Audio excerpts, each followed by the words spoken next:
Peace to the tribe. Welcome to the Niches for the Flame. We are here at the fire, sitting with the squad. We are here with Wisdom Wednesday. So let's tap in. And brothers, go ahead. Let them know everybody what's up. What we got going on tonight. Peace. It's Breeze. What's up, man? We're here to rap a little bit this evening, and yeah. Shout out to Dr. Doom. Shout out to Dr. Doom. He's a character that used magic and science to obtain his means.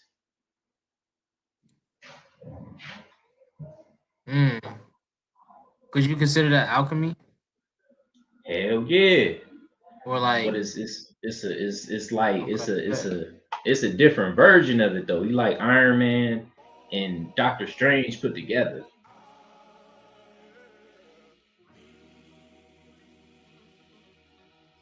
And he went to hell and fought facts. Now, some of the guys are going to be in and out doing their thing. So, hold on. Bear with us. We are some. Do y'all think that Dr. Doom is going to take over? He going to reinvigorate Marvel this summer? He absolutely got the potential to. Yeah, if it's Robert Downey Jr. in it. Character alone. I'm feeling some type of way about that, just because they had to bring that nigga back to life, and now they making his love interest Scarlet Witch. Listen, I'm in love with Scarlet Witch, and I feel some type of way about that. But I digress. Change your avatar to Vision then. Yeah. I'm just talking. The white Vision or the purple Vision? Is that an analogy for girls falling in love with androids and the real human don't get a chance?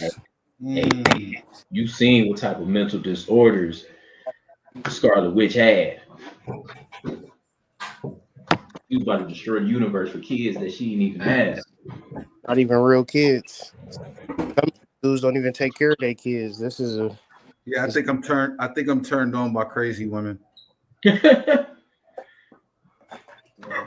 What you mean by that? They say the best ass is the ass and the crazy ass is the best. What you mean by that?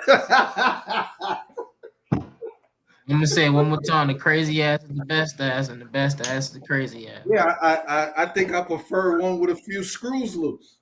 I ain't gonna hold you. I mean, you know how women are attracted to toxic men. Like, men are sort of attracted to crazy women. I think like we need to change that stigma though. We need to reverse that joint. Probably because it ain't real fun when your car get keyed up. You know what I'm saying? It's not fun when you come home and she throwing all your shit on the lawn and it's on fire. It's not fun. Damn. It's not fun when she lose it because she had a dream about you cheating. You ain't cheat for real, right? Like she just dreamed it, and so now she gonna go total chaos on you. Like, yeah, I think I don't know, something about that turns me on. I don't know why that is. She got a reading from Billy Carson. In a different dimension, he actually did cheat on you. So Bust that nigga's windows out his car. Play Jasmine Sullivan while you doing it. It'd be so many. She either got a reading from Billy Carson or she caught me watching Cooking with Kaya. Cooking with Kaya. Cooking with Kaya.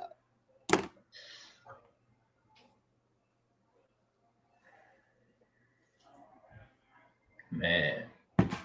AD, is you saying something? You muted. Man, my girl. I didn't realize that. But no, that's funny as hell, man. The guys getting started already. So with that being said, so how we rapped about just Doom, right? Using science and magic, right? I feel like the embodiment of tonight's show that we gotta really realize too of these characters, of anything around us, goes in hindsight starts right here, right? When I'm pulling it up. Because this is the basis of tonight, and it's going to expand onto all the topics that we're going to bring up and thoughts in hand. But it starts off with this embodiment of this card and this form of consciousness, right? So, and this card is the Hierophant card. The reason why we're starting with this and bringing this card up is first the representation of the Hierophant card and what it brings is the embodiment and understanding sacred mysteries, wisdom, and knowledge. So when we step into this, right, and when we decoding these mysteries, yes, it's a point. It is fun. It's cool learning certain things, but the one thing about wisdom that you want to gain from is experience. So, and using these esoteric sciences and wisdom is to help better ourselves into knowing ourselves. So the reason why we're starting here is because the one thing that we are consumed by is these realities of television, things of that's not nature of God, just period is that point and blank.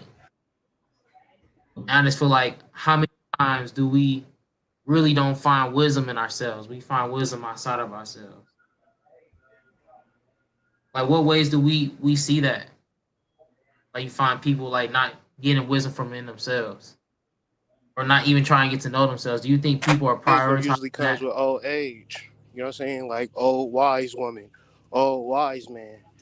Like when you young, it's kind of like I already know. Mm-hmm. So what's the point of wisdom? So a lot of times you can give advice, and if a person don't want to hear it, they don't care about it.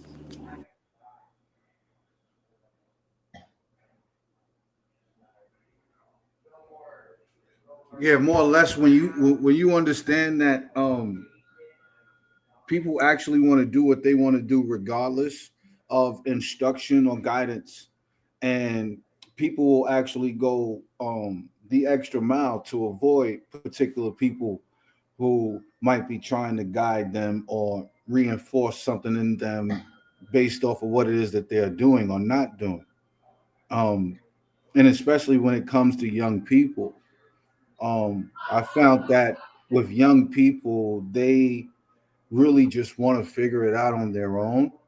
And the last thing that they want to do is sit back and have to listen to all of the stories that come from older people, regardless of the intent or a particular outcome that they are looking for. They generally just want to figure it out on their own.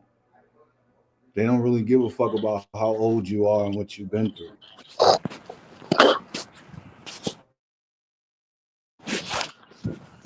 How many times have you been younger, like this old nigga always talking that shit? You don't know nothing of what he talking about. Then you get older and you start saying the same shit that the old niggas was saying. All the time. All the time. I think about this shit with my mom. It was plenty of shit that growing up with my mom, sayings that she had. What was one of her favorite ones? A dead clock is right twice a day. A hard head make a soft ass. Same thing, make you laugh, make you cry. I used to hate that shit. I used to hate it. And then I got older and I understood exactly what the fuck she was talking about. I think that's the most profound one, though. Same thing, make you laugh, make you cry. Be careful who you laughing at today. Be careful. and I mean, that's why the clown be having painted tears on their face, you know. But in Proverbs is said that the beginning of knowledge is the fear of God.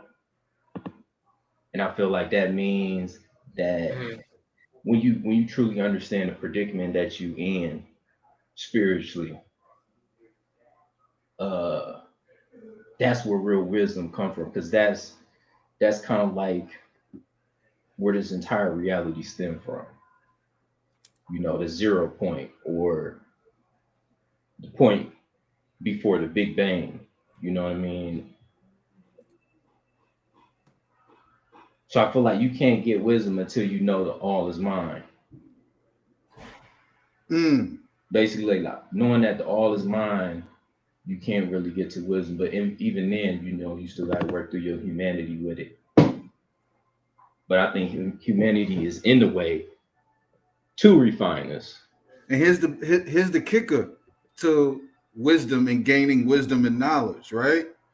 You don't get wisdom and knowledge without time, right? So the idea that I could just learn this one thing or do this one thing and automatically I'm just going to be embroidered with wisdom and knowledge, no. Wisdom and knowledge comes from time, meaning you actually have to go through that thing a bunch of fucking times in order for the all is mine to understand that you actually know what the fuck it is that you're doing versus trial and error, trial and error, trial and error, right? Like the wisdom comes from the time spent at doing a particular thing. You don't gain that shit by just waking up tomorrow and reading the outline. Like, no, it actually takes time to gain wisdom. Wisdom doesn't exist without time.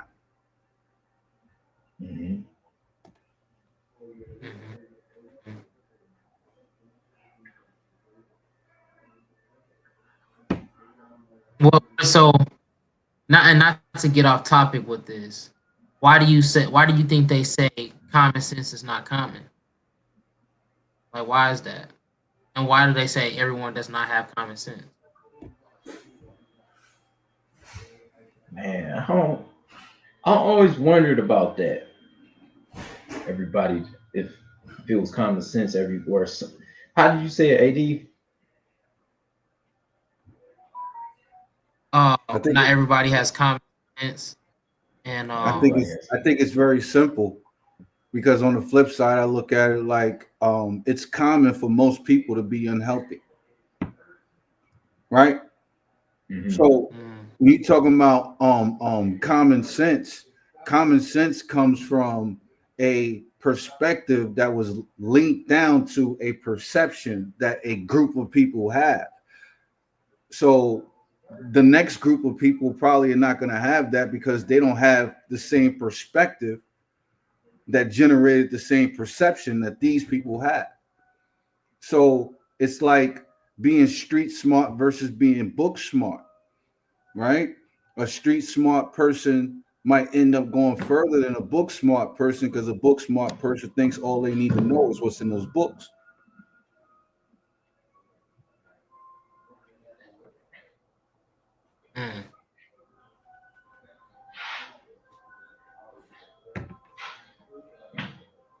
Yeah, it's kind of like, if you want to look at it like at physics, knowledge is a rock, and then wisdom is throwing the rock.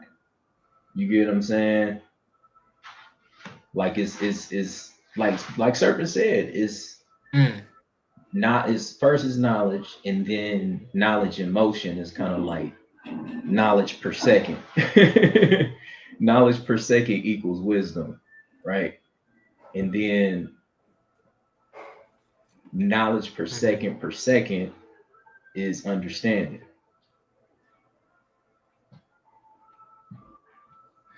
Like I think about that makes me think about Sophia, right? We're all talking about wisdom, right? So Sophia is wisdom. Yes. Right? So Sophia is wisdom, and Sophia, with the conceptualization of creating, believed that all she needed was her ability to create.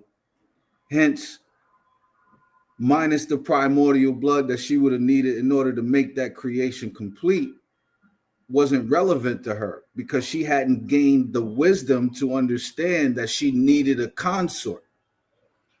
Right? So when she created Yaldabaoth, like she essentially realized almost right after she did it that she made a fucking huge mistake because she skipped the part. The reason why she skipped that part is because she didn't have the time necessary for her to understand what creation truly was. She just created with the ability to create without understanding everything that went into creation. Let's go further with that, because Lilith can be Sophia in the aspect that she is the negative dark force. But when I say negative dark, that is the counterpart to positive light. Mm-hmm. So Shadow. when you say feminine energy is negative energy, sometimes people don't really lean into it because we're not cultured enough to understand the schematics of nature. And we associate negative with bad. Exactly. Mhm. But that's like if I'm going to a science class and we're trying to put a formula together and we're like, all right, we only going to do positive energy for this formula. That formula gonna be a piece of shit. It's not going to work. So what is wisdom? What is wisdom for real? If you want to be technical about it. Wisdom is knowledge per second.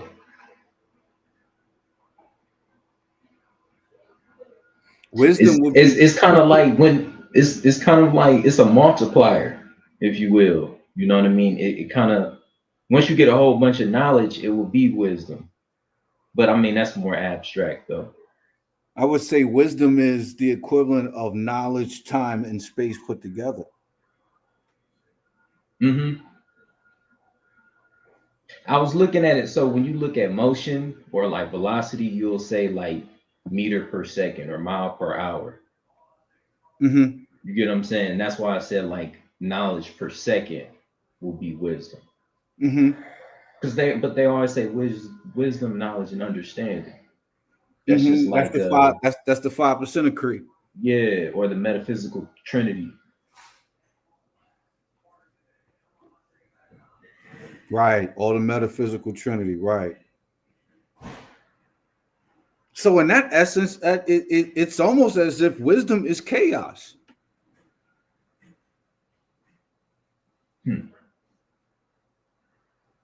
Right? It's like this I don't know. Would you say that is wisdom in chaos, but chaos is chaos?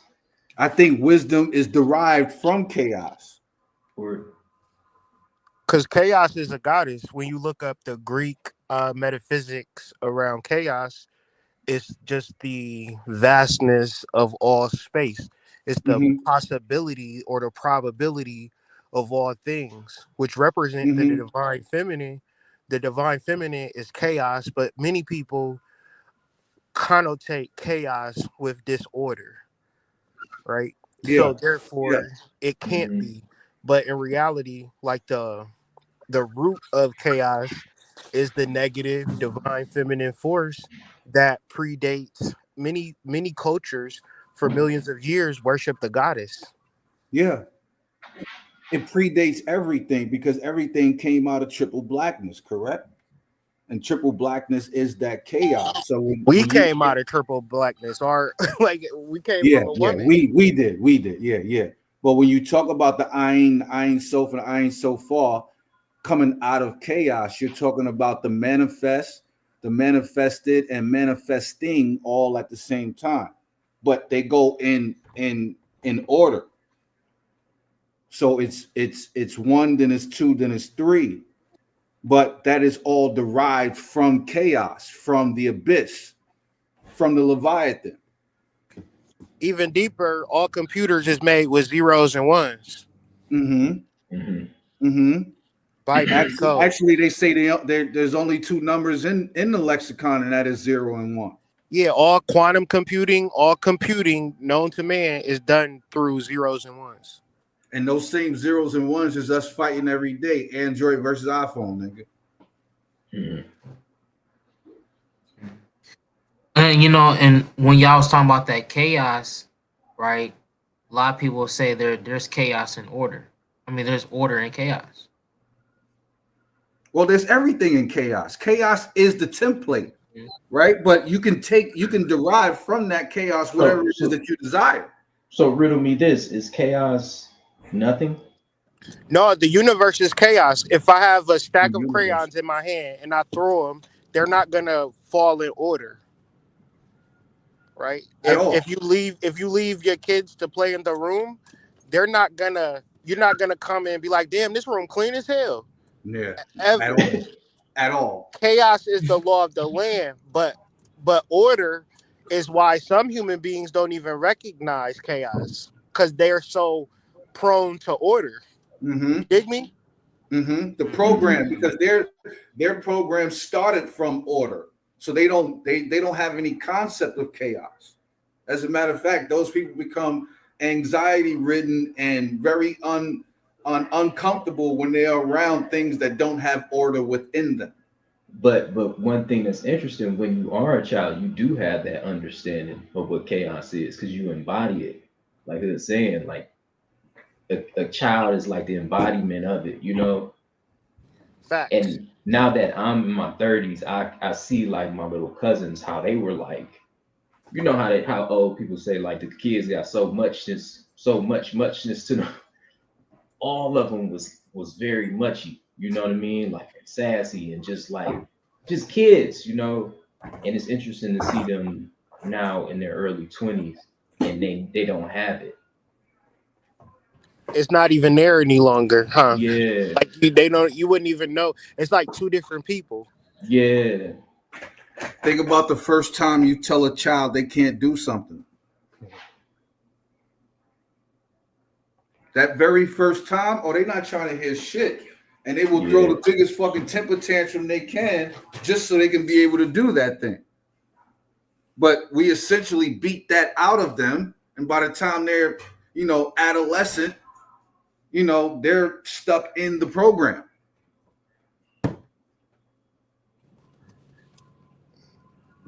But we gotta understand that we don't even see the chaos because we so focused on the order. But if we just stop with the order, the chaos is going to thrive. That's a fact. Mm-hmm. That's a fact. What happens in a prison when there's no prison guards? What happens to children when they don't have proper training, proper rearing?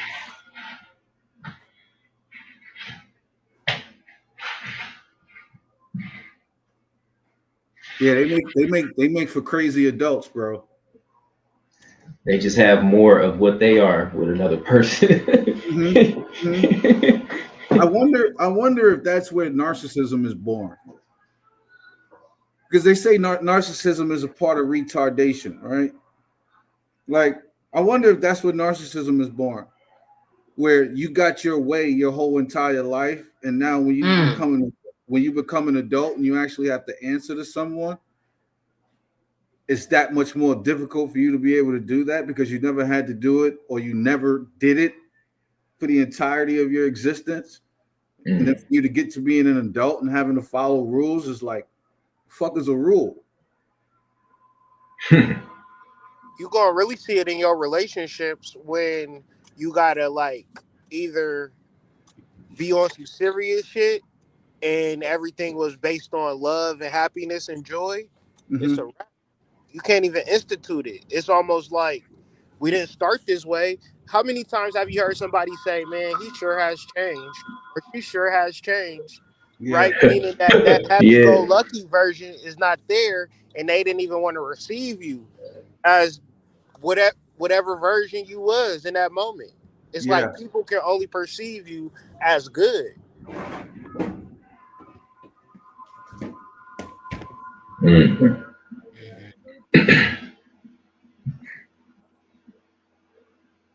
It's like they don't never see the other side of you or some shit. And then when they do, they get triggered and shut down. It's like, damn, he sure has changed, or whatever the case may be, or she sure has changed.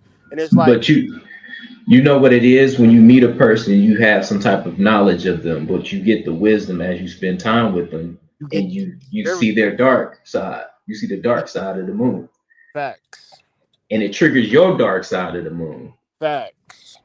I love how you just said after you spend time with them, you get the wisdom. Like, I love how you just said that. Yeah, because when you know somebody, that's knowledge. Like, oh, I know such and such, but You know, but you ain't yeah, wise on them. have You you ain't experienced them? Right? Are you wise? So there is a particular level of trial and error that has to be executed in order for you to get to wisdom. Yeah, I feel like, but the thing about wisdom is the two. You know what I mean? Like, you dealing with the dark and the light. Is to like collect from 0 to 1 to 2. It's kind of like number 2 is taking 1 and 0. You get what I'm saying? Kind of like 1 plus 0 is 2. But 1 and 0 makes 2. So like being Just like the 1 and 0 binary code makes an image on our screen. Mhm. You get what I'm saying? Because all of that code is literally you opening up your iPhone, hitting the app, and the app opening it up, and then you going to Instagram to check your DMs. I didn't know what You know, it's nothing but 1s and 0s that are happening on your phone, like as a computer, but you're seeing a reality. Right. That's the 2. So Yes. 0 equals 2. Right. Yes. It's a perceive it, like if you Hold up. Let me pull this up so everybody can see.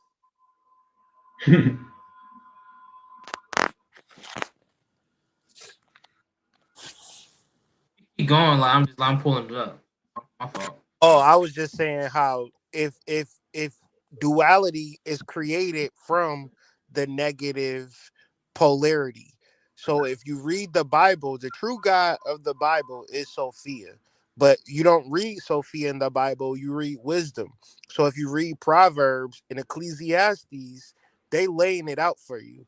But it's saying wisdom, wisdom, wisdom. But there is a original translation where wisdom is Sophia. But Sophia is One the thing original deity.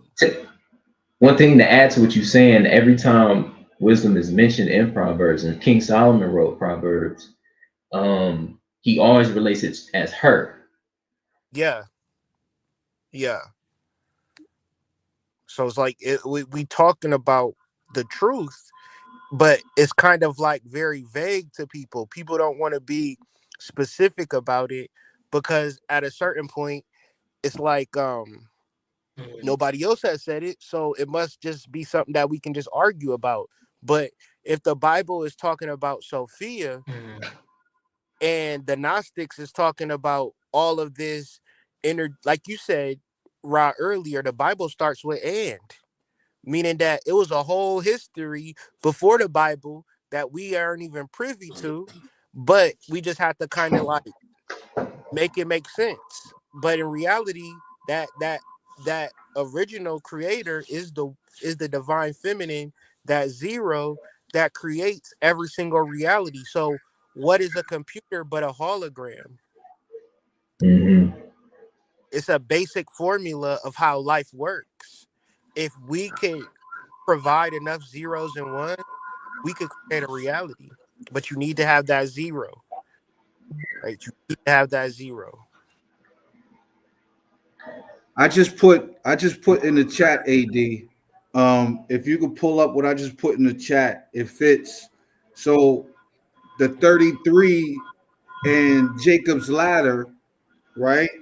It doesn't start from number 1, it starts from 10, which is groundedness. And wisdom is number 11. So if we're going up, it's groundedness, awareness, feeling, discrimination, love, expression, vision, divinity, time, soul, wisdom, connection, yin yang, polarities, similarities, harmony, freedom, kundalini, mastery, abundance, clarity, knowledge, creation, manifestation, alignment, peace, then wisdom again at 28, then enjoyment, forgiveness, faith, grace, and principle. But the only reason I posted this and pulled it up is because wisdom is in there twice.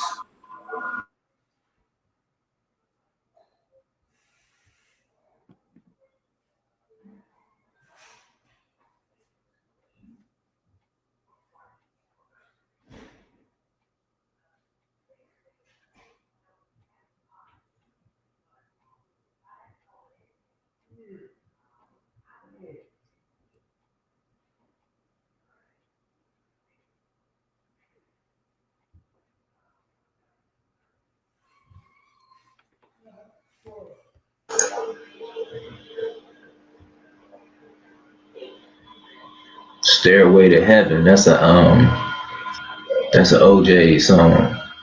Mm-hmm.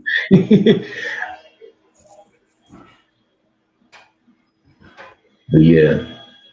And it starts Yeah, the off from the spinal base of cord. the spine. So you're telling me for me to really tap into inner wisdom within myself, I learn about my spine, but not just my spine, also my body as well, just in general. Your But spine is the gateway to everything. Mm-hmm. and that makes me think about the Egyptian construction of the jet.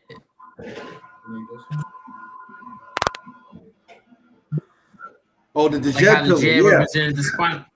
Yeah, how it represented the spinal cord.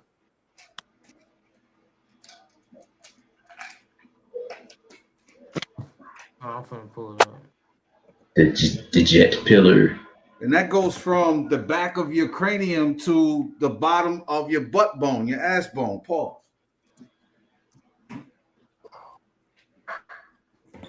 It's like the lumbar, the jet pillar would be more likened to your lumbar or awakened kundalini. But awakened kundalini is where it's at for sure.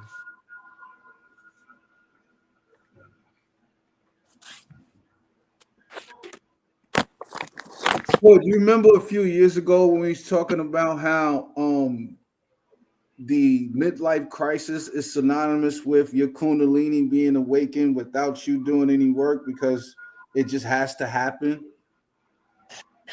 Well, it's the kundalini, so you can look at it astrologically. Uranus, the planet of awakenings. When Uranus, natal Uranus, is opposed your transit Uranus, Mm-hmm. which would be your 48th birthday, Mm-hmm. which not it's not for everybody, but ideally you live 84 years, right? Your midlife crisis is around 42, right? Mm-hmm. So but when you 42, transit Uranus is going to be opposed your natal Uranus, and Uranus is the planet of awakening. Mm-hmm. Mm-hmm. It's about to tear up all of this shit. So I've been doing astrology readings for many years. The most people that I do readings for are people from 40 to 60 years old. It's not even close. And they trying to figure it out. They trying to figure it out because everything they thought was right is absolutely wrong. Mm-hmm. And now they trying to figure out their charts. And what I'm saying to people, they're like, oh shit, I knew this my whole life. I'm just now putting it into actions. And it's like shit. It's a sad story though. It's not a funny story. It's a very sad story because people refuse to do the inner work when they have the energy. Like right now, I'm 40, I'm at the gym. I'm seeing niggas 50 and 60 just now going to the gym.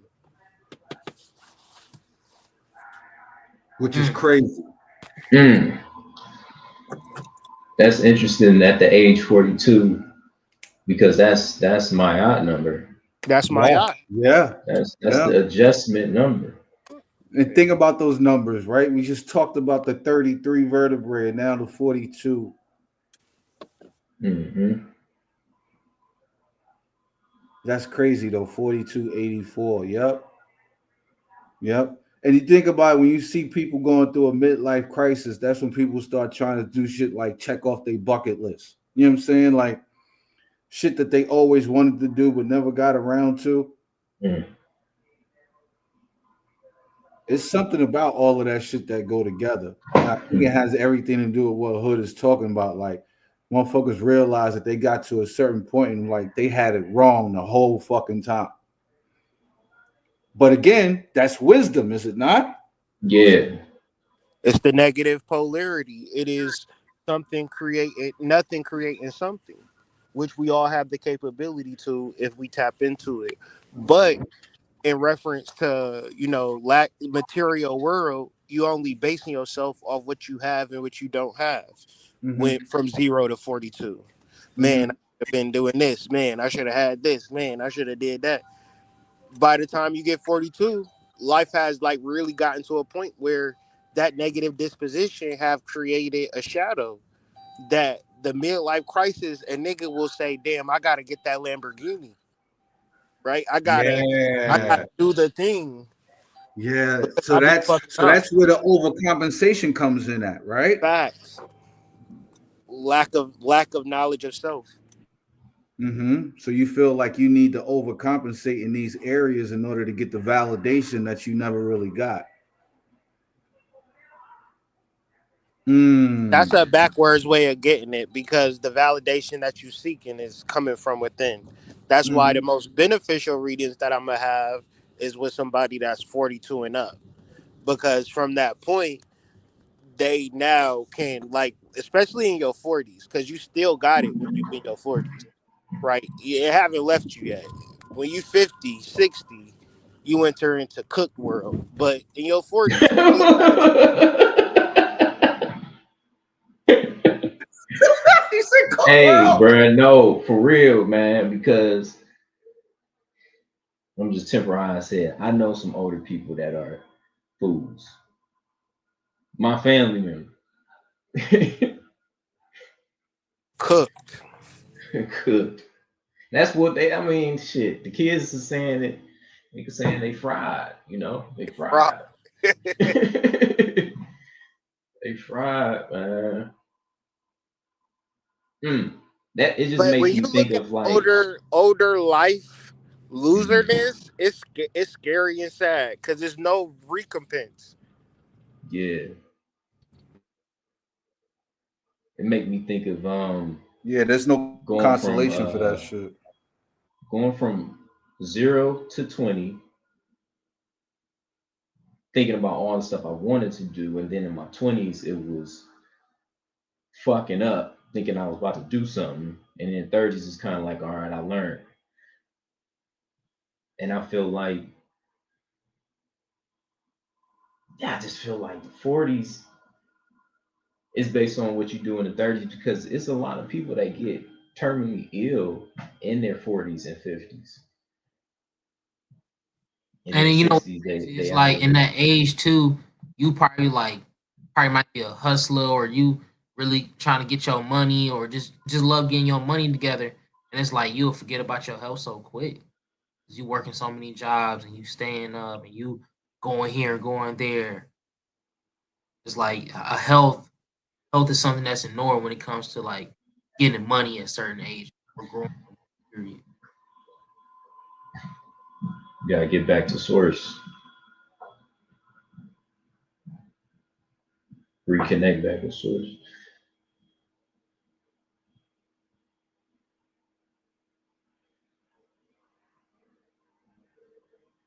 And then that makes it, because earlier when we had brought up the Hierophant card, and this is a question I wanted to ask y'all regarding to Sophia and the true study of the Bible. And I'm finna pull it back up. My stuff had kind of crashed, but regarding the Hierophant card and Sophia, could you say the Hierophant card, and of course you're gonna design the card how you should, But could you see the Hierophant card? Would you say the Hierophant card should be a woman surrounded by the Cuberic beast?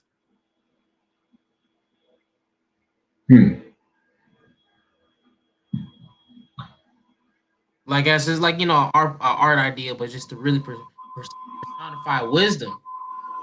Because when you get into Sophia, and this opens up the talk and idea about us really mentioning Orthodox, right? Mm-hmm. You remember when we was talking in the chat when we was getting into Orthodox Church?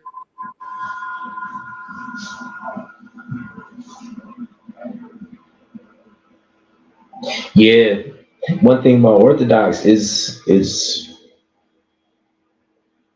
known for being orderly.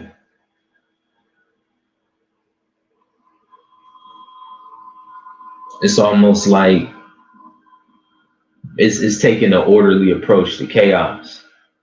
But I think you got to understand, because order is nothing but manipulating the chaos. Well, it can be that. It can be that. But I think of it as you as an orchestrator, and then just an Orthodox belief is just a disciplined belief.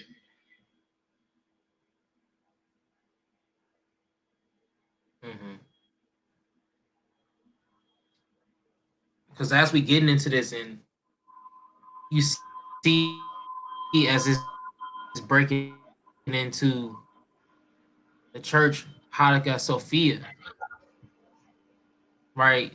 And like when it comes to regard to that church, a lot of people don't really tap into that. Like like remember how we was talking about common sense? Like to a lot of people, of course, that's into the study, this church Hanukkah Sophia is really not common sense. When we get into the business and empire, they was running off of an Orthodox system.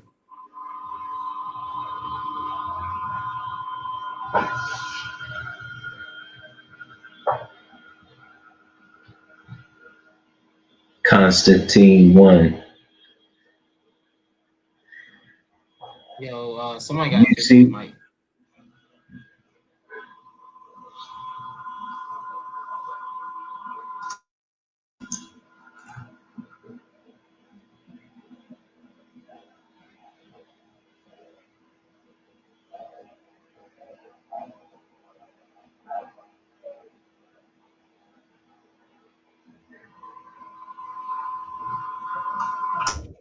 What's good? Where we at?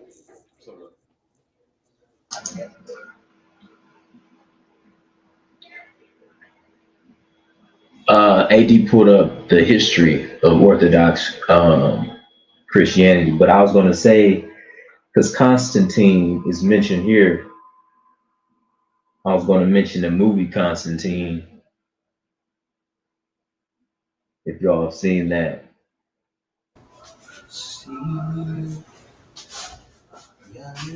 But I do remember in that Constantine basically like ruled Rome, or ruled Italy, and he moved the capital of Italy from Rome up to Constantinople. He made his own city, named it after himself. He was kind of he was a very impetuous person. Like he was the ultimate troll.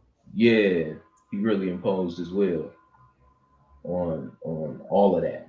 Like he basically, in today's terms, he took the Vatican to another place. He's like, this ain't it. It's over here, and it's named after me. That's with the audacity. But yeah, that Constantine movie was pretty good. Yeah, they're trying to revive it and turn it into a show now. I will watch it if it's done the right way. They're also going to use Keanu in the show too. I don't know if he's going to be like a main character, but I know he's supposed to be in it. I feel like everybody should at least watch that at least once, have it in their memory banks, because that shit tells you about life. Yeah, man. I watched that shit for the first time last year. But I feel the same way about Devil's Advocate though. I think everybody should watch Devil's Advocate and watch both of them shits like a student. Don't watch that shit for entertainment purposes. Watch that shit like a student.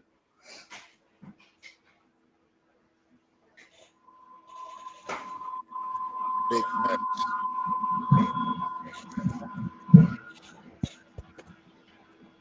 What y'all observing, but I had to come back in. Talk about Constantine. Constantine, okay. I like how, when one thing you really hear a lot about with Constantine is that how he started everything with just one symbol. And like people never want to talk about how symbols are not powerful, but Constantine fucking ran with the cross. And they got him hella shit. Man. That was back in the time when all you had to do was be popular and they made you a god.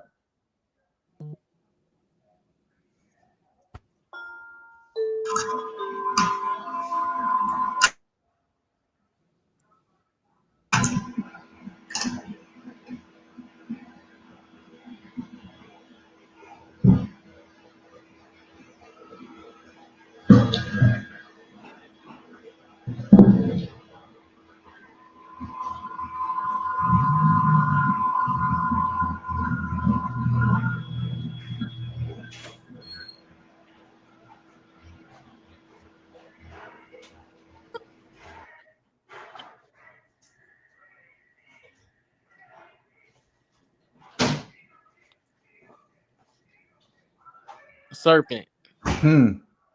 Now, one thing that I want to really get into that you was rapping about is Job. Book of Job.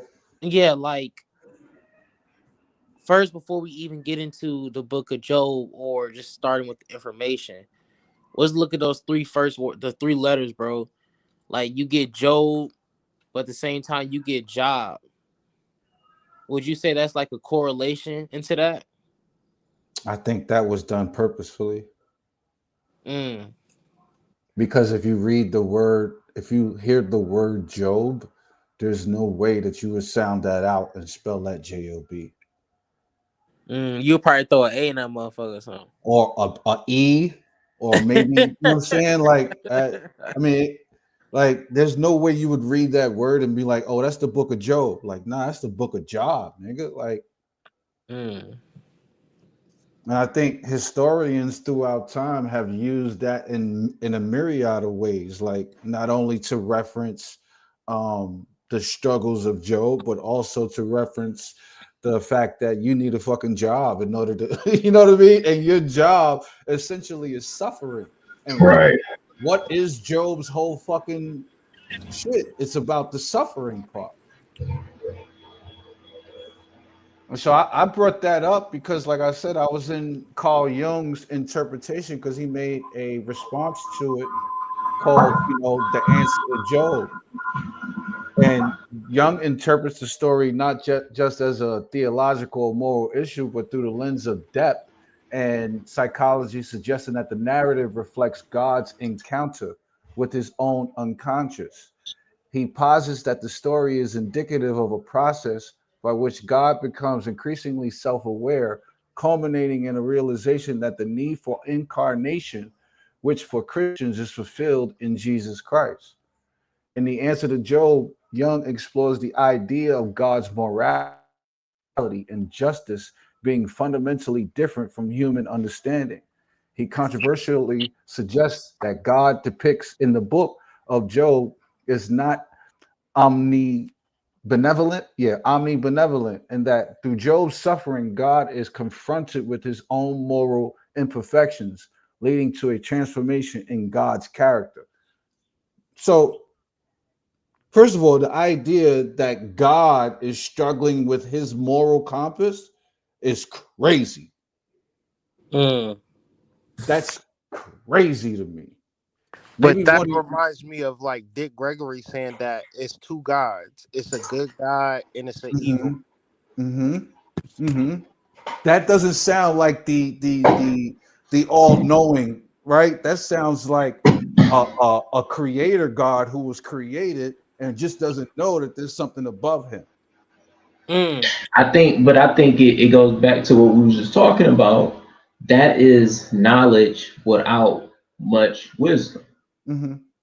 You know, because even when we're looking at the Bible, Sophia being God's mother, God didn't create God. You get what I'm trying to say? And so God has to like put on this big theatric play, you know, to actually build up to Christhood. So is the suffering necessary? The suffering is the salvation. Yeah, but is the suffering necessary, or is the suffering a part that's added in, right? Like so this so you the suffering essentially is the rites of passage, right? The suffering is like is being at like 3. So we said 0 is the goddess, 1 is knowledge, 2 is the polarity, and 3 will be ultimately suffering. Because Adam and Eve suffered. That would be you in the flesh, right? Well, I was going to say Adam and Eve suffered before they got flesh, and they don't get garments of skin until Genesis 4. Okay. And so all that happened, and from Genesis 1, 2, and 3 happened all in the mind, all in the non-physical sense. Okay. And once they ate from the tree of 2, good and evil, then boom, you got 2 people, you got a non or physical existence at this point. So that's the that's the start of the fall then. That's the fall. Yeah, and then it's just constant stumbling. And that's where we get introduced to duality, right? Because the fall is what creates the dichotomy for duality. Like it means that the fall has happened once you get duality. That's kind of like Revelations. And if you look at Mark 13, he'll talk about the signs before like a revelation, basically. So it's the suffering that happens, like war, you know, families going against each other, you know, famine. Yeah, famine, you know what I mean? Pregnancy in the winter time, in a time where they only had wood to make fires, you know what I mean? And they living in a castle. Yeah. You know.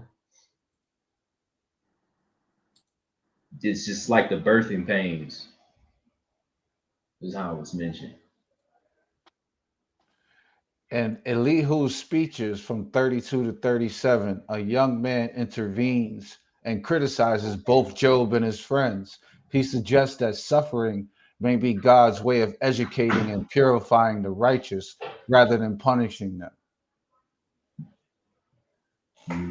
So suffering is the purification. Yeah, man. Look, it's a verse. Hold on. I'm telling you, man, I've been reading the gospel like a chick look at pictures of nails and hairdo. What's the verse? I look at my girl Instagram, all it is just different nails. Instagram is treacherous, bro. Man. Careful. Girls should not be on Instagram. I put that on my soul.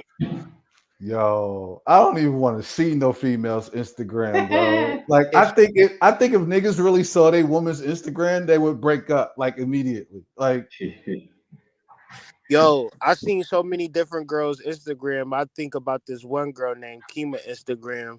She was into niggas, like she was boy crazy.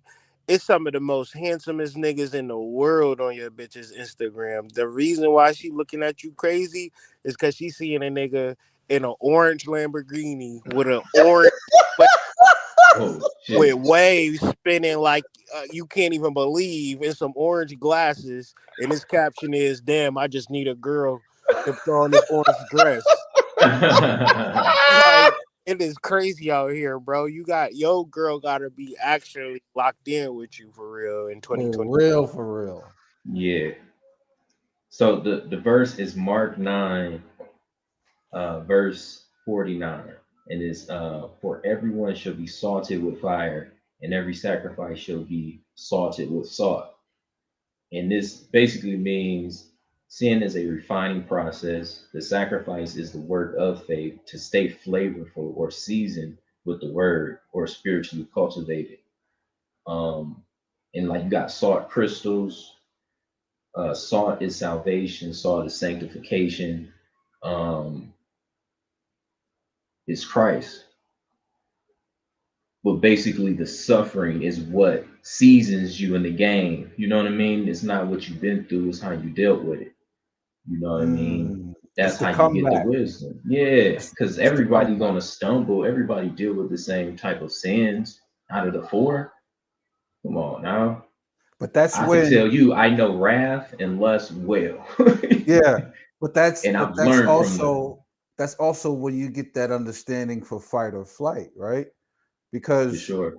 the suffering could be the propelling, like it could either Hmm. propel you, forward and into the evolutionary part of your being, your existence, or it can keep you right where you're at.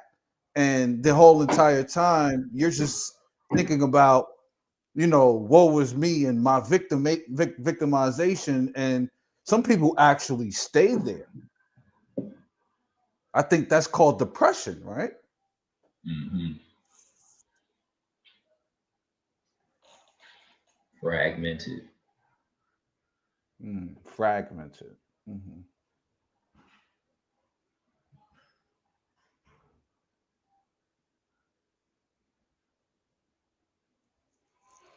It get me to Mhm. thinking like, what if God is a mathematical equation and suffering is not knowing the equation, not Mhm. understanding the reality, Mhm. and God is just simply knowledge of what the mathematical equation is, which is understanding the holograph, understanding the oneness or the sameness of all of existence. Because if the holograph is true, that means that everything that you see in the hologram is from the same source. Like, really think about it. It's hard to wrap your mind around because I've heard it for 10 years. I But I swear, if you understood that concept, if y'all ever went to the arcades back in the day and they had this little hologram game where like you could, it's like you see the people that's 3D, they standing up because Mhm. it's a laser light pointing down and it make it seem like everything is 3D. But the reality of everything that you seeing is the same light and it's the same system. If this world is a hologram, then that means that everything is utilizing the same light. Same source. Hmm. The same source of light shines through every single person. So our differentiation in our juxtaposition and our seeking, it all is in vanity and for naught if we don't understand the equation. So we are essentially fractals, right? Coming Part of through, a whole. yes, coming through a veil that is cut up into different formulas and different Many formats. different fractals of the same whole, and Hmm. you couldn't never, because the nigga never went outside and said, "Nigga, I get a whole different sunlight than you, bitch. Hmm. Hmm. Hmm. I'm so But rich, nigga. I get a whole different sun to shine on me, nigga. You don't understand but it, my it wealth." it's perfect if you think about it. Think about it, right? Because say we start from numbers, Mm-hmm. right? We already discussed 0 and 1. We already discussed that chaos, order comes out of the chaos, which would be the numbers. We go from the numbers to the letters, from the letters to the words, right? From the words to the All of these things that you're saying is real connections, by the yeah, way. from the symbols, from the words to the symbols, and then from the symbols to the meanings of those words. So, so a symbol being essentially 1,000 words, right? 1,000 meanings from one symbol based off of whatever culture you're getting that symbol from. Whatever programming you under. Let's be real. Yes, whatever programming you come under. You could have came under that Indian flag or that Tibetan flag or whatever, right? But it makes sense because the tetragrammaton is essentially a big ass number, right? Mm-hmm. It all fucking makes sense, bro. So from numbers to from numbers to letters, and then to words, and then to these fucking avatar suits that we in. Because everything that we spoke about earlier, we're talking about justice and righteousness, all of those are deities, right? Like all of those are spirits. In Roman pantheons, those would be gods. Yeah, all of those are gods, right? Egyptian pantheons, those would be gods. Yeah, so it's and the difference of if that's a masculine god or a feminine goddess depends on the level of the word. Like wisdom, Sophia, that would be in a negative realm. But then justice and Mars and Zeus, that would be in the positive realm. Like all of those things are lined up, and they lined up incrementally based off of the number that in which they come in. Hot shit out though. If a nigga is a person that's running for president and he win, if back in the day we would say that nigga is possessed by Jupiter. Look at him. Yes, we are embodiments of these entities and energy based upon our choosing and understanding. But the key is that it's all up for grabs. If you want to be real about it and technical about it, the limits that you put on yourself is the limits that you're going to live within. And this is something that I'm really like. And another level of this is the Goetia and the ritualization of these particular forces within you. That's a fact, because I don't like the idea that we only talk about the 72 angels and nobody wants to talk about the 72 demons. You can't have one without the other. We are in duality. Left brain and right brain. Shadow and consciousness. You need every aspect. You just can't duck it.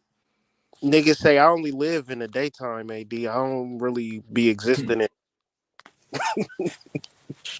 And the crazy part is, it's like when you really tapped in, you know most of the magic at night. Niggas be sleep. Literally. I be up, bro. Like I be up. Like I can't even really. And then I be tweaking because it's like everything makes sense at night. That reflection is key. Yeah. Like, bro, I'll be laying on my bed because, like, the way my altar set up is right through my window, and I'll look at and where my water jar at. I'll stick my water jar, and I'll see this light just shining through that mug, just like reflecting from, bro. It's like the best trance I be getting.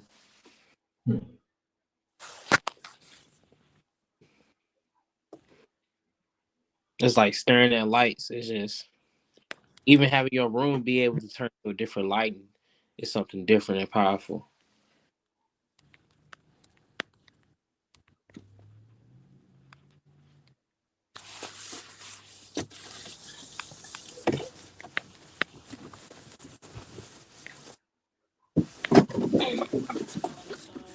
I should just use the one on my phone. I put all the money like in.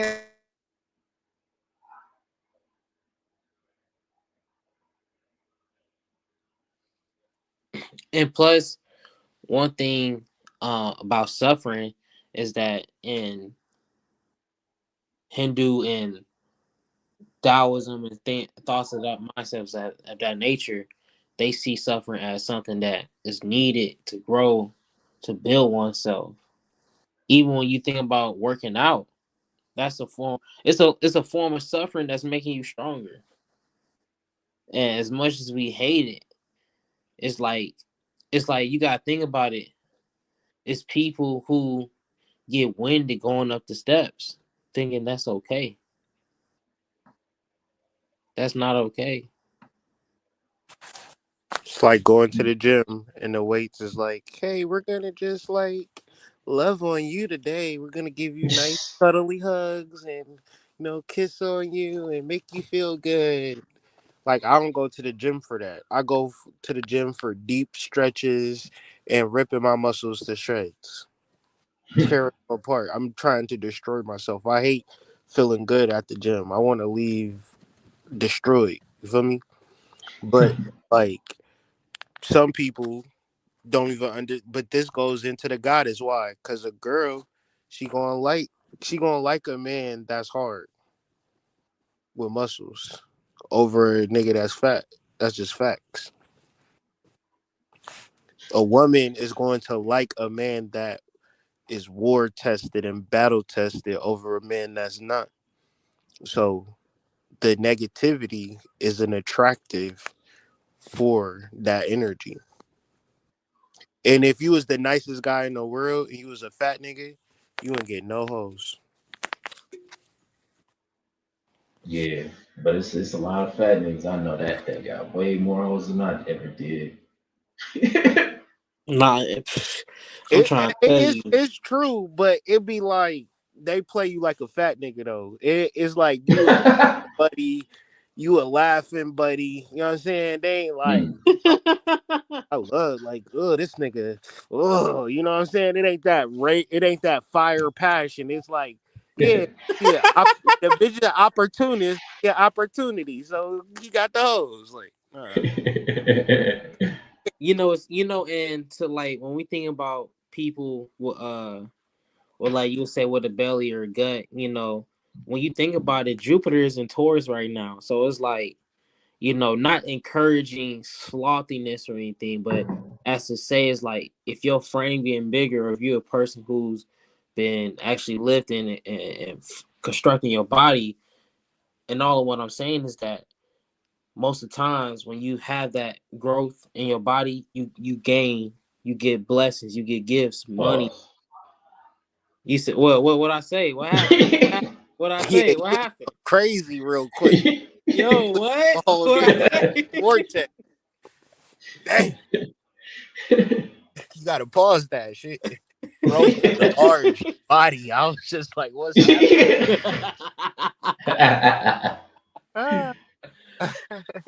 Oh man. But nah, man, for real, you in your bag with this Jupiter and Taurus if you gain a little weight, you know what I'm saying? In the wise way. Don't be out here just eating shit. Saying like, I was listening to the astrologers and they said Jupiter's and Taurus, that's why I'm getting fat. I'm getting money.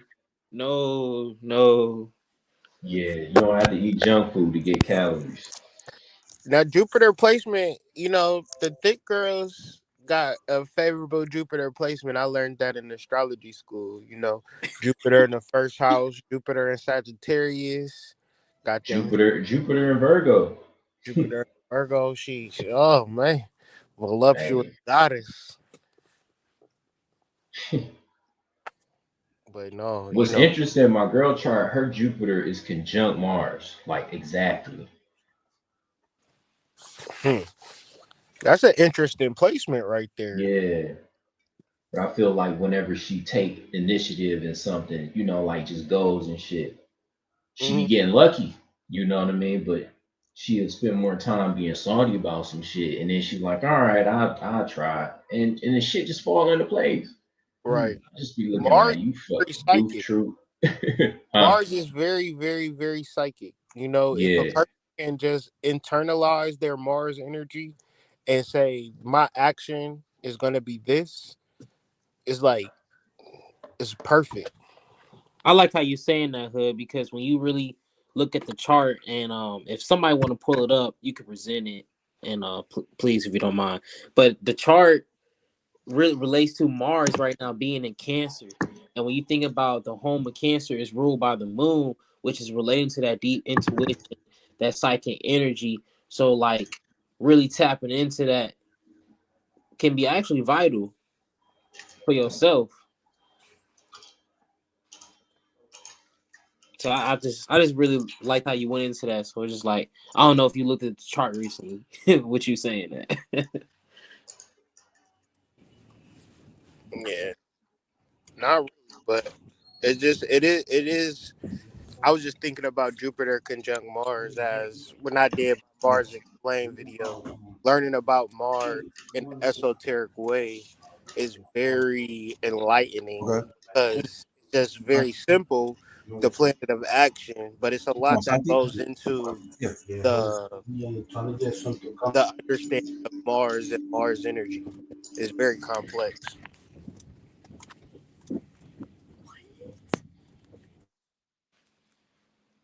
And you know, and related to that Jupiter conjunct Mars, I was trying to think of or any mythos. What I'm did sharing my what? screen, AV.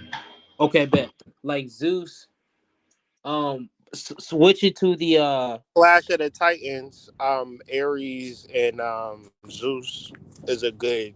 Uh, they go into that a little bit. yeah. So I was of course as Aries Zeus, but I was trying to think of a female aspect, but I couldn't really think of a female aspect that was related to Zeus or maybe a different mythos if y'all could think of to relate that to a conjunction. You know the mythos of what's the girl's name? Virgo, Demeter, and her mama. Yeah, Demeter and Persephone. Yeah, they were. This seems just like so crazy. Because it's like let's say if you want to think about the aspect of like a Saturn and a Uranus, there you go, you got the Saturn being the father of Saturn, and then you got the Saturn Jupiter with that whole son of Cronus and Zeus. So it's just seeing these family ties and these family relations explains a lot when you look at these mythos, because these mythos is basically ancient astronomy. You know what I'm saying? So as some people saw these deities and these guys, they saw in also a deeper way of them explaining the movements of the universe. Like the castration of certain like the castration of these deities that happen to them. But that's really supernovas happening with the planets swallowing up, creating new kings. Like Jupiter is the new king, aka Zeus, the ceiling of the Titans.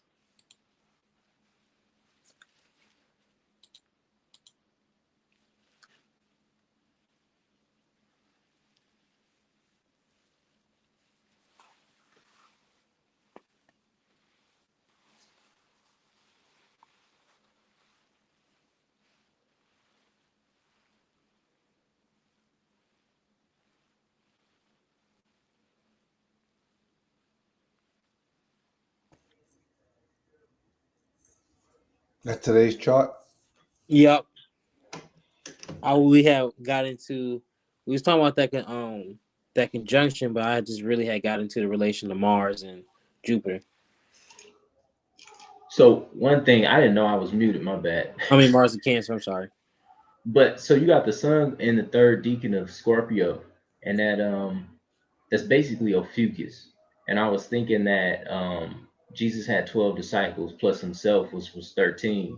We know it's 13 true signs. But I was thinking that Judas will be corresponded to Ophiuchus, and I say this because Ophiuchus was holding a serpent. The serpent bearer. Yeah, and the serpent, not Racine, but the serpent of the Bible was a cunning and deceiving deity. Mm-hmm. And it's kind of like I feel like because and then Judas deceived and not he didn't deceive Jesus, but he devised a plan to get Jesus arrested. In the same way that serpent devised a plan to get Adam and Eve to sin. Yeah. Mm-hmm. And I think it's interesting because we only use 12 signs, and then you minus the serpent bearer and you get 12 signs, and that's why Jesus is related to Pisces. You just telling everybody my story. That's why they call. That's why I picked sacred. But look, Another thing with the serpent bearer, we know snakes are also like looked at as poisonous, but the Mhm. same poison is the antidote. The same poison is the same vaccine you put in your body to kill the other poison. Yeah. Uh-huh. So it's So kind of like, it all depends on the amount you're using and the intent as to why you're using it. hmm and in a way, if you look at our spinal cords as serpents, we are serpent bearers. Hmm. I always viewed the serpent in the garden as Ophiuchus, Ophiuchus. hmm Okay. That's what Okay. Well, so check that's this how out. I. Yeah. Check this out. So a lot of people, when they want to understand also another aspect of the Genesis story or the serpent in the Bible, they tell you look understand the constellation Draco. Okay, let's put it behind the door. Yeah. So when you tap into Draco, you can find out more instances on the serpent because you'll get into the Greek mythos into it. Because the Greek mythos have, instead of men, a man and woman in the garden, they have just women and the serpent. And then I also viewed the serpent as Lilith, coming back to essentially warn Eve. Yeah, because you would say Lilith was the first wife. Mm-hmm. She was the first one that refused to Lay on her back. she refused to comply. Yeah. Essentially, She said she wanted to ride. conform. I mean, that's right. Yeah, she refused to conform. She was like, I'm not doing no doggy style. Yeah, and I think she's like, I'm not doing no missionary, nigga. But I think no backside. I think also she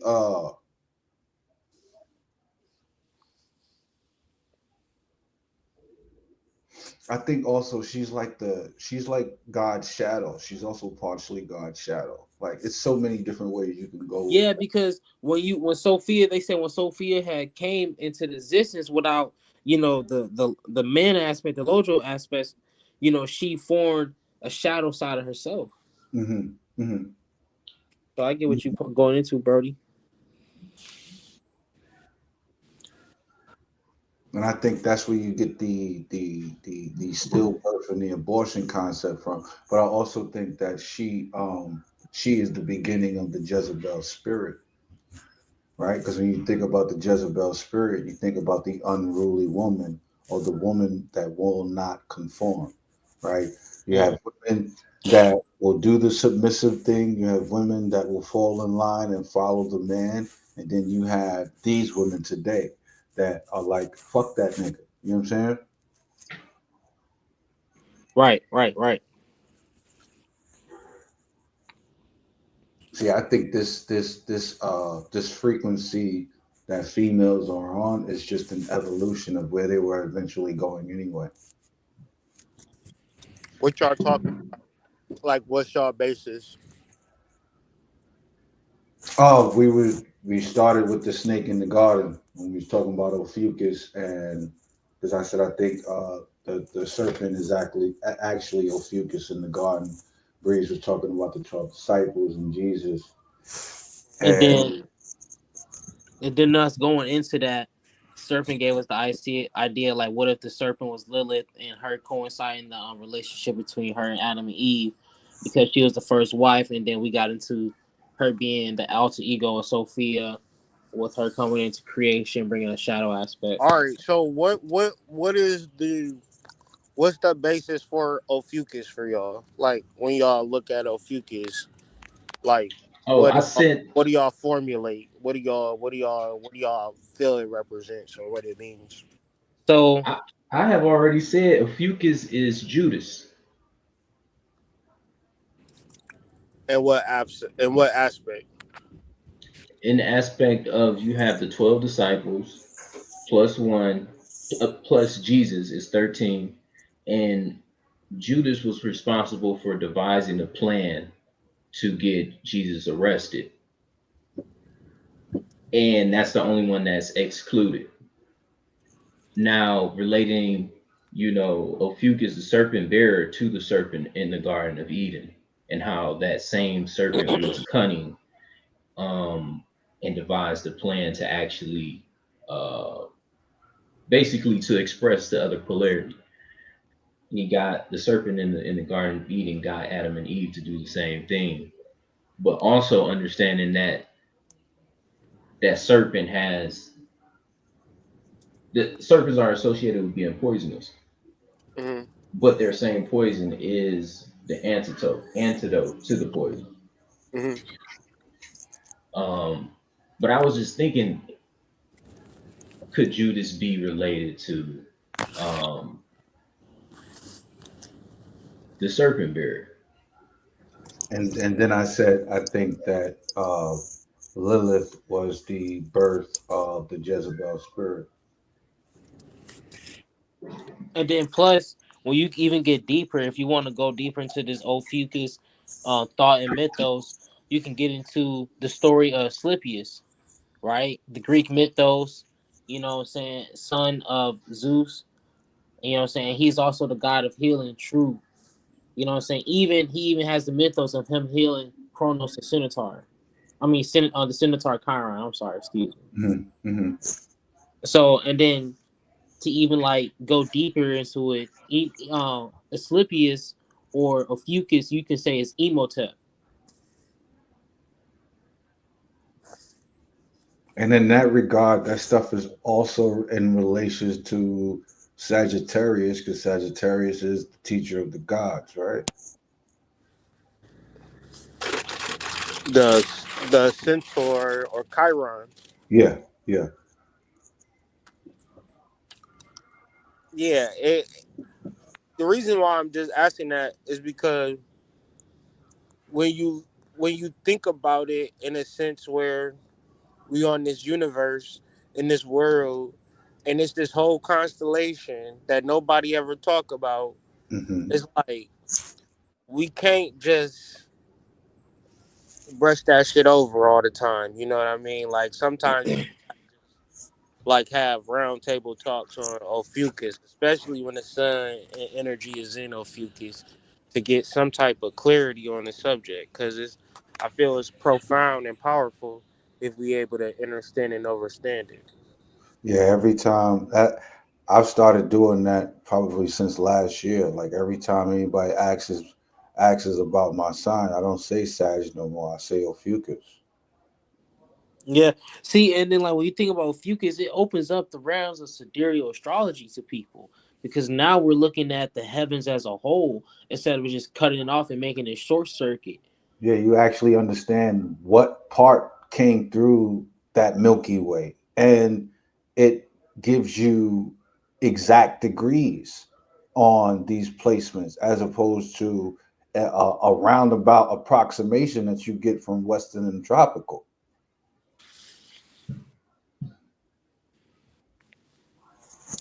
Because we're gonna have shows and times and openings where we're gonna be talking about the other fixed stars coming across certain energies with the moon. But it's like we had to build the basis of understanding just transition and period within fixed star astrology. Yeah, I agree with y'all. I agree with Hood though heavy. Like we need to just start doing shows on the 13th sign. Fuck that. I mean, starting with all the bases of it, because that 13 sign just and the thing is on the ecliptic line. That's the one considerable thing of why every all these other signs are really considered is because the ecliptic line. Mm-hmm. So for a fucus to be on the ecliptic line and it's ignored, you can't tell me that's not on purpose. Yeah. You can't tell me that Ophiuchus, comes from a form of Hellenization. Ophiuchus is like Diot on the Kabbalah. You know, Mm-hmm. it makes it goes to an odd number. And then when you have odd, you can always have an absolute middle point, you know, but what even is always going to be 50-50. It's always one or the other. Yeah, it's always one or Yeah, the other. Ophiuchus brings you out of duality. Yep, yep, Ophiuchus is the singularity. yep. is the serpent bearer, or I mean, it's kind of like the light bearer, you Yeah, know, yeah. because The the serpent serpent is is the light rooted. because the Yeah, serpent is also a synonymous symbol for your DNA. Your DNA is the light code. the Is it word. serpent kundalini too? Yes, it Yes. is. It's Hell also yeah. God. It's also God force energy. I'm It's thinking another it's a word for it. Kundalini bearer. Yeah, Another so word it's for it like, is serpentine energy. yeah. So you remember when we said a picture is worth 1,000 words. So there is 1,000 different concepts to the snake, the serpent. Yeah, because understanding the difference between whoa, understanding the difference between the caduceus and the rod, the slippiest, will help you understand to the different qualities of the energy of the serpent. And when you talk about the serpent, it's also nicknamed the subtle champion. Right? What does that mean? The subtle champion. Like this motherfucker is not out there bragging and beating on his chest, right? He gonna beat you and he gonna keep it moving. Like that's it. It's not anything to sit back and talk about. You know what I'm saying? The serpent isn't bragging. He just gonna beat your ass and keep it pushing. But what about I was thinking about damn shit just escaped me real quick, but go ahead. No, that was all I was saying. I was just thinking about the subtle champion part. I remember reading that.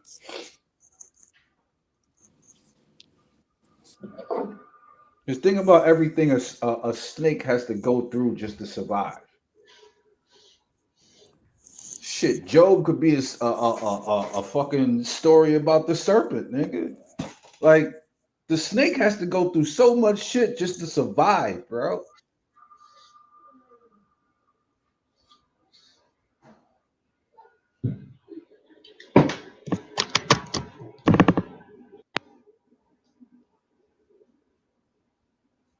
Can y'all hear me? Yeah. One thing I want to add about the serpent as well is that the serpent was cursed just like Adam and Eve was too. Mm-hmm. You know, just Mm-hmm. like when Adam and Eve in Genesis 3 didn't have garments of skin, the serpent didn't have a physical form either. That's why God says you'll be forced to live on your belly and eat dirt and bite on heels. What did God say to Lilith? Because it seems perfect if I'm thinking about it conceptually, right? Mhm. Turn Lilith into a snake and should be on her stomach for the rest of her life. Because she disobeyed.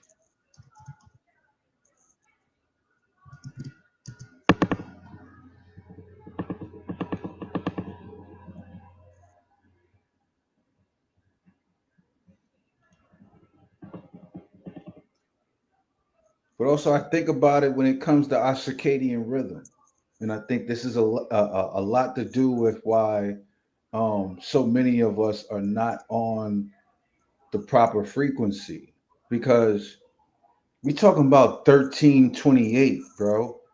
Right? We talking about 13 months and 28 days.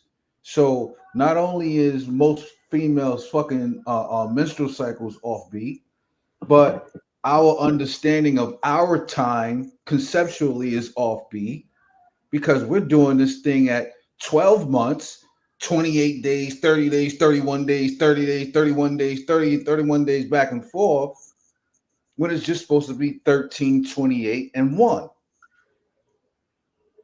Because 13 and 28 is 364, and then that 1 day of rest or that 1 day of anointment, depending on which book you're getting it from. In the Quran, it says 6 days to create the earth, the heavens and the earth, and on the seventh day he took the throne. And the Bible it says 6 days, and on the seventh day he rested.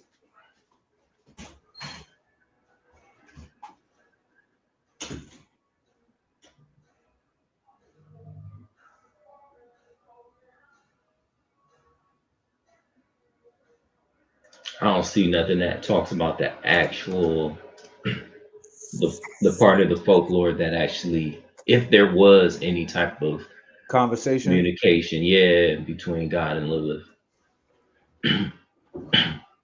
Yeah, the one I got it from was a book on Lilith. And that's just written by regular people. So who knows? You know what I mean? But people make their own interpretations as they go. Yeah, and also when you think about Lilith is Malkuth. The princesses in the Tarot.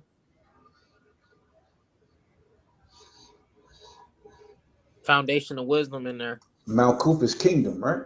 Yep. And also when you understand about Malkuth and Kether, there just as much as Kether resides in Malkuth, Malkuth also resides in Kether. One cannot be without the other.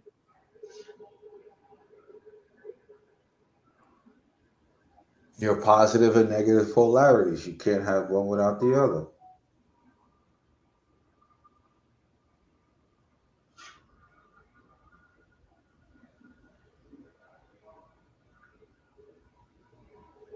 So I wonder, is the goal singularity? Is that the goal? The singularity? That's what God is. That's your source. Mm-hmm. Mm-hmm. But I think the events in the Bible is going from singularity to multitude. Yeah.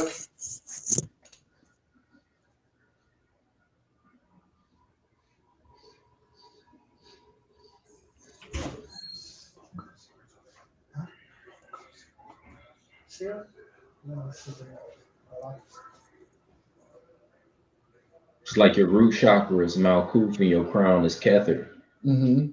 Is your first chakra is really on the top of your head. You're just so far into the material that you look at it from bottom up, but it's from top down. It's If you almost get what like, I'm trying to say. yeah, I get what you're trying to say. It's almost like that pole that goes through the South Pole up through the North Pole. Mm. Right? You would have no idea that you could get to the South Pole through the North Pole. But that's exactly how that shit is set up in one straight line. It's either you're going up that bitch or you're going down it. But the majority of us are spending our time running around it. Like you didn't know that you could go through night to get back to day, right? Like you didn't know that until you actually went through that process of the sun coming up and the sun going down.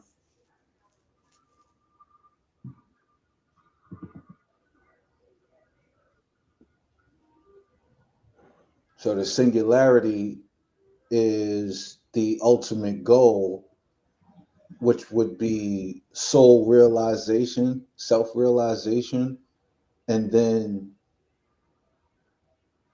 total expansion, because not only do you recognize that you're not much, but you're also everything connected together. Thank you. You understand? Like you're everything and nothing at the same time.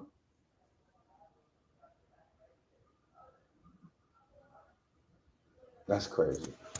That's fucking crazy. Because I think about they say every being on the planet is like a grain of sand in one beach. And you are the beach.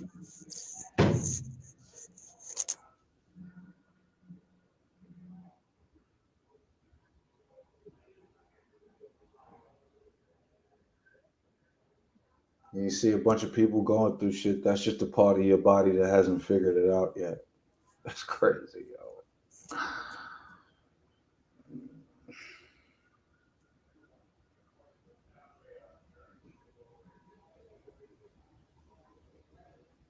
All I'm saying is I see why niggas go crazy, bro. I see it. I see it, bro.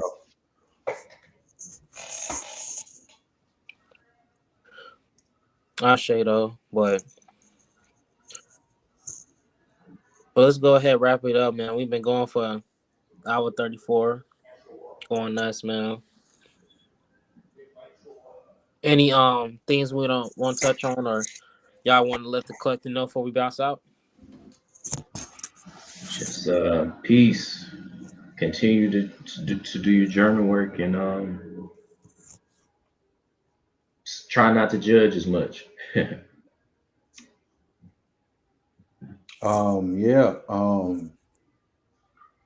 Come and visit theflameonshop.com.